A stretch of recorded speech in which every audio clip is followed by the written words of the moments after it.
On the 22nd of May 2017, a bombing occurred at the Manchester Arena. The attack, which occurred at the end of the concert by American singer Ariana Grande, killed 22 people and injured dozens more.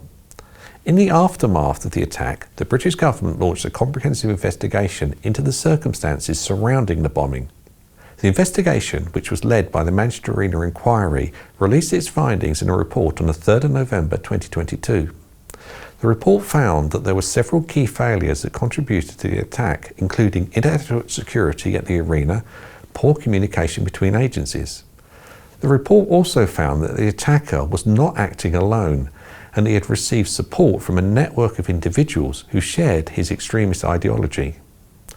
One of the key recommendations of the report was for improved first aid training for the public. The report found that many casualties in the attack could have been saved if people around them had been trained in first aid and able to provide immediate assistance. The report recommended that first aid training be made more widely available and it be provided to all staff at public events as well as to members of the public who are interested in learning.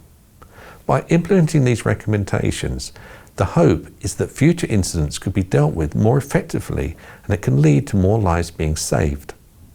Improved first aid training will not only help to prevent deaths in the event of a terrorist attack, but also can be useful in other emergency situations, such as accidents or natural disasters.